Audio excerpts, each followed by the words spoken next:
Boker Tov Rabotai, on va continuer sur le sujet qu'on a parlé la semaine sur le Inyan de Qvi'ut Aitim la Torah, fixé un moment d'étude. Et Béhémet, à chaque fois que je parle de ça, je me rends compte que c'est sûr que c'est un thème qui concerne tout le monde, mais on voit Baruch Hashem aujourd'hui, Blé Ainara, que Am Israël, il a compris que sans étude de Torah, on n'a pas de sens. Et c'est ça qui a fait que nous, Am Israël, Baruch Hashem, on est un peuple Hay Veqayam. Et en règle générale, on dit que l'homme, pour qu'il soit mithazer, pour qu'il se renforce dans un domaine, il faut qu'il écoute, il faut qu'il entende. C'est ce qu'il dit le Mesilat Yesharim. Le Mesilat Yesharim, il dit, le livre que j'ai fait, cette chaîne en fait, c'est quoi? C'est un livre de Moussar. Un livre, il parle comment l'homme il doit travailler sur lui-même, au niveau des midot, aussi au niveau d'Yirat Shamayim. Alors il dit toutes les choses que je vais vous dire dans le livre, vous le connaissez. Alors d'ici, vous connaissez, pourquoi j'ai besoin de le dire? Alors justement, il dit, je le dis parce que quand on répète la chose, alors la chose, elle est mieux intégrée en nous et aussi, ça nous rappelle, ça nous réveille. Surtout aujourd'hui, on est dans un monde très très perturbé.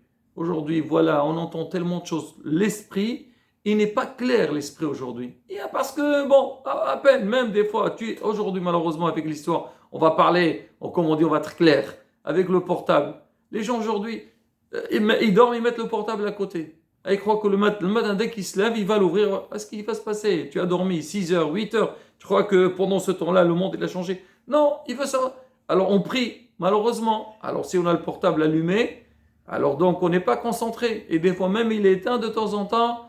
Alors on veut un peu consulter. Et ça fait partout, dans le travail. Tu parles avec quelqu'un, on est à moitié. Notre esprit il est à moitié. Alors donc malheureusement, donc ça fait que notre esprit il est perturbé. Même quand un homme il a envie de prendre une bonne décision, alors souvent, il y a un vent, donc ce qu'on appelle des Hirurim Rahim, qui va venir enlever donc ces belles initiatives qu'il a envie de prendre. Et c'est pour ça que, Zat Hashem, on essaye de parler de ça, déjà c'est une chouva, donc de rappeler aux gens, d'apprendre aux gens, de les enseigner. Donc, Ma chouvato shel ha'adam ba'olam hazeh, c'est quoi notre devoir dans le monde? Et même si on sait, donc c'est bien d'amener des miqorot, d'amener des sources de nos ancêtres, de nos rabotim akdoshim, pour comprendre chaque chose convenablement. Alors on a dit au sujet de l'imud Torah, Qvi'ut Aitim la Torah, on a expliqué, on a dit que l'homme, après 120 ans, parmi les premières questions qu'on lui demande, on lui dit Ha'im qava'ta aitim la Torah. On lui demande la question s'il a travaillé avec honnêteté, nasata venatata be'emuna, et qava'tim la Torah. Pour dire que quoi? Que monsieur, sache-le, même si tu penses que le travail, c'est quelque chose qui est matériel, qui n'est pas lié avec la Torah, mais tu dois savoir, si tu n'étudies pas la Torah, tu ne connais pas les règles de la Torah, même le travail que tu vas faire, donc tu vas transgresser hasve shalom, donc la Torah. C'est pour ça que l'homme il a besoin d'étudier, d'apprendre, de connaître, pour que tout ce qu'il fait dans sa vie, dans son mode de vie, il soit correct. Alors maintenant, donc on a dit parmi les choses qu'on demande en premier à l'homme, c'est est-ce que tu as fixé des moments d'étude de Torah? En règle générale, on a tous des réponses. Comme on dit, Sha'are teshuva lo nin'alo. Les portes de la teshuva, ils sont jamais fermés. C'est-à-dire l'homme, il a toujours la possibilité de faire teshuva. Il ne faut pas se dire, ah non, moi, j'ai pas fait, j'ai jamais fait. Est-ce que tu crois qu'aujourd'hui, je vais pouvoir faire? Non, c'est pas vrai. Alors, toujours l'homme, il a des réponses. Alors on dit ça c'est pour la tchouva. C'est que l'homme, Akadosh Baruch Hu, il est prêt toujours à nous écouter. Mais il y en a qui ont expliqué, c'est quoi Sha'aret Teshuva lo nin'alo? C'est pour donner des réponses, ça ne finira jamais. Toujours on a des réponses à tout. Même si l'homme il est en tort à 100%, il va toujours trouver des excuses. L'homme, il faut qu'il soit, comme on dit, hacham. Il faut anticiper et savoir que dans Olam Ha'emet, on ne peut pas les rouler. Parce que même si toi tu vas donner des réponses, ils savent que si ta réponse elle est juste ou elle n'est pas juste. Alors maintenant on a dit, quand l'homme va lui dire pourquoi tu n'as pas étudié, il va donner des raisons, je travaille, je suis occupé, la parnassa vichoulé, et malheureusement, j'ai pas eu la possibilité de faire ce que j'ai à faire. Là, Rabotai, on va lire la Gemara, Masech Yoma, Daf Lamadeh Amoud Bet. Elle parle donc sur ce genre donc de prétextes et réponses que chacun il pourrait donner dans la vie, plutôt après 120 ans, et est-ce qu'il va, ça va être des vrais justificatifs. Alors regardez ce qu'a dit l'Agmara. L'Agmara elle dit, Tano Rabbanan, Hachamim ils ont étudié. Ani ou Ashir ou Rasha' ba'im ladin. Il y a le pauvre, le riche et un rachat qui viennent dans la din. On va les juger après 120 ans.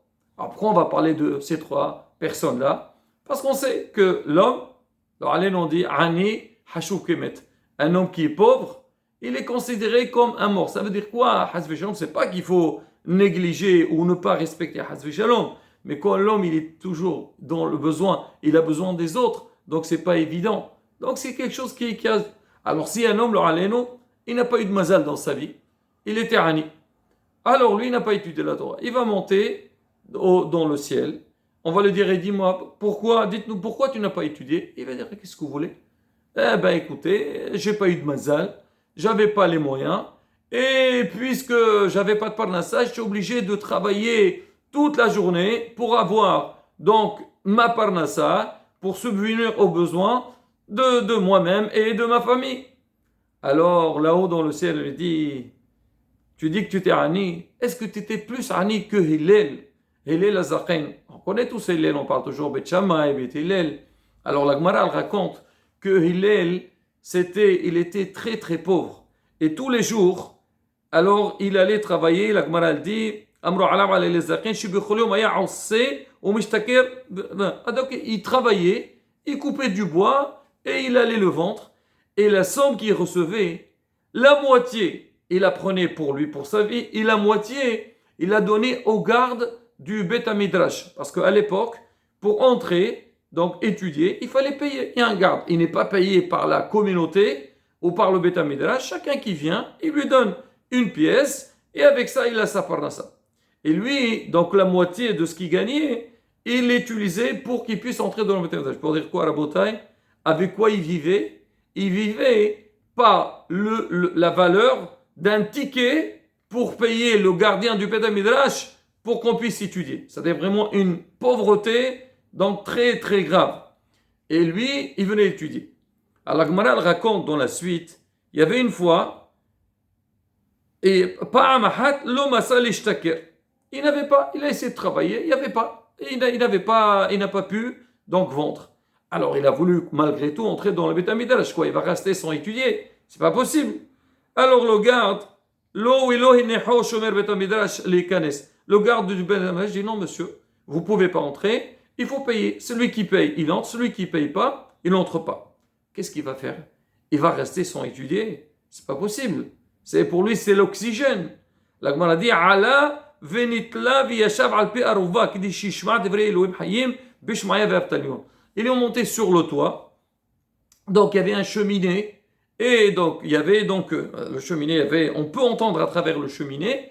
Lui il s'est mis là-bas pour écouter le cours de Shmaya Ve'avtalion. Shmaya Ve'avtalion, c'était les grands de la génération. Et lui il ne voulait pas rater leur shi'ur. J'ai une kvi'ut d'étudier, il ne faut pas la rater. Même si je n'ai pas les moyens, il faut que j'étudie. Alors on dit ce jour-là, c'était une journée il a fait très très... C'était la veille de Shabbat et la période de Tevet. Tevet, c'est un des mois les plus froids de l'année. Alors il y a eu beaucoup de neige qui est tombée. Alors quand le lever du jour il s'est levé, Yashmaïa et Avtalion ils sont entrés dans le Beth Midrash. Alors il y a des Shmaïa et Avtalion ahi, bicholoma bait mir. Tous les jours qu'on vient dans le Beth Midrash, la salle, le Beth Midrash, il est éclairé. Et aujourd'hui, qu'est-ce qu'il y a? C'est un petit peu sombre, c'est obscur. Qu'est-ce qui se passe? Alors, peut-être aujourd'hui c'est une journée qui est donc nuageuse, et c'est pour ça il n'y a pas de lumière, c'est pas éclairé. Ils ont essayé de voir. Et tzitzo, aynehem veraoud mont adam ba'ruba. Ils ont regardé, qu'est-ce qu'ils ont vu? Ils ont vu la silhouette d'une personne qui était sur au niveau sur la cheminée. Alors ils sont montés là-haut. au Mas'o, ils ont trouvé, donc Hillel, il y avait sur lui, Shalosh Amot, au Mas'alam, Shalosh Amot Sheleg, 1,5 mètre de neige qui était tombée sur lui, sur le champ. Donc ils ont enlevé toute la neige, ils l'ont pris, c'est marqué Hillelo Shabbat Alab. Ils ont été obligés de chauffer l'eau le jour de Shabbat pour le faire vivre. C'était un état de santé. Alors eux, ils ont compris pourquoi il était là-bas, parce qu'ils voulaient étudier la Torah. Alors ils ont dit Kedaihu. Alors ça vaut la peine de transgresser le Shabbat pour sauver une telle personne. C'est vrai, à la chôte, comme on dit, Pirkouah Nefesh, sauver quelqu'un qui est malade et tout. Bon, il y a des à la chôte, c'est sûr, on est Mehalel Shabbat, mais ils disent ce cas-là, il fait partie des cas qu'il faut être Mehalel Shabbat pour cette personne. Pour dire que quoi? Pour dire comment l'amour qu'il avait pour les mots de la Torah. Donc si quelqu'un il vient et dit, moi je n'ai pas étudié parce que j'avais pas les moyens, on dit regarde, lui il était Ani et comment malgré tout il a quand même étudié la Torah. La Gemara rapporte encore 2 autres histoires. Il dit c'est quelqu'un il est rachat, c'est-à-dire il dit j'ai un grand Yitzharara. On dit est-ce que tu as des épreuves plus que Yosef Assadir? On raconte sur Yosef Assadir quand il était la femme de Potiphar, elle a vu, il était très beau, elle voulait faire une avera avec lui. C'est marqué tous les jours. Elle a essayé de le séduire. Le matin, il se changeait ses habits tous les jours. Elle a tout fait pour le tromper. Et malgré tout, Yosef Assadir, il a tenu bon jusqu'au jour qu'elle a attrapé. Et malgré tout, il a fui, il n'a pas fait. On dit, est-ce que toi, tu as plus d'épreuves que Yosef Assadir? Et malgré tout, Yosef Assadir, il est resté, il a suivi le chemin d'Akash Baruch Hu. Et on rapporte aussi pour les riches, il y avait Rabbi Elazar ben Harsoum. C'était quelqu'un qui est très riche, c'est marqué, il avait des bateaux, des champs partout, et il ne savait même pas c'était qui ses employés, au point que sa tête, elle était, malgré les affaires qu'il avait, donc il avait son temps pour les mots de la Torah. La rabotaille pour dire que quoi? Quand on voit des passages, justement, quelqu'un qui n'étudie pas, il ne peut pas rencontrer ce genre de passage. Mais qu'est-ce qu'il y a? Bon, moi, je sais que j'ai un justificatif. Je n'ai pas étudié parce que j'avais des problèmes de parnassa. Je n'ai pas étudié parce que j'ai un gros ça. Des fois, on dit quelqu'un, comment lui, la vérité? Il est tellement beau, il est tellement perturbé, comment tu veux qu'il étudie là? Il dit non, Rabotai. Non, Rabotai. L'homme, s'il réfléchit bien, il prend son temps, comme on dit, il chouvadat, il saura. Et je finis avec quelque chose de très Rabotai de l'actualité. Aujourd'hui, beaucoup de fois, malheureusement, on dit on n'a pas le temps. Si on essaie de voir ensemble combien de temps on passe, tu me dis d'accord, je suis dans le travail, je travaille, je m'occupe de ma parnassa, je veux m'occuper des enfants pour aller les amener à l'école, tout ce que l'homme il a besoin. Tu dis, bon, ce temps-là, je ne peux pas étudier, bon, qu'est-ce qu'on va te reprocher? Il n'y a pas de souci. Mais combien de temps, la bouteille, on passe face, donc un petit peu, donc comme on dit, à notre portable ou face à notre ordinateur, pour essayer de voir tellement de choses. C'est vrai que souvent, on se sent, oui, on a des messages, où il y a des choses intéressantes, on veut savoir ce qui se passe dans la vie, tout ça. Alors, ça nous prend énormément de temps. Si on réfléchit un petit peu, combien de temps on prend pour regarder donc ces images, ou ces petites vidéos, ou ces discussions que des fois, ils n'ont aucun sens? On a le temps pour ça. Si l'homme y réfléchit un seul jour, on va dire, écoute, alors ce que je vais faire aujourd'hui, je veux, comment dire, comptabiliser le temps que je passe face à mon portable ou face à mon ordinateur pour des choses que je n'ai pas besoin. On va voir que vraiment on a beaucoup de temps. Maintenant, si tu me dis, moi je ne peux pas me déconnecter de mon ordinateur, je ne peux pas me déconnecter de mon portable, pas de souci mon ami. Mais aujourd'hui, tu peux te connecter avec ton portable, avec les shi'urim Torah. Seulement on parle en ce moment on a dit le Inyan d'Afayoumi. Combien de shi'urim d'Afayoumi? Toutes les langues aujourd'hui. On a tous les dapis, même si tu vois que ce daf, tu ne l'as pas fait. Alors, Shabbat, alors ils le font avant Shabbat, au Motsei Shabbat. Il y a une possibilité, Shi'ur Torah, pour le Shabbat, écouter un Dvar Torah, pour transmettre aux enfants. Des fois, on a des problèmes, on va savoir une source. On a tout. Mais faire très attention, très méfiant, parce que des fois, on veut voir un cours de Torah et on passe le alénon à autre chose. Donc, tout ça pour dire que quoi? Pour réveiller la personne et dire que, Béhémet, on a la possibilité. Et quand l'homme prend sur le Yalu Ratsan et la volonté, Bezat Hashem, on arrivera à tout faire et on aura une grande simha. Shem Yazenu al Devar Kevot Shemo. Amen. Amen. Hezko ou Yimsou.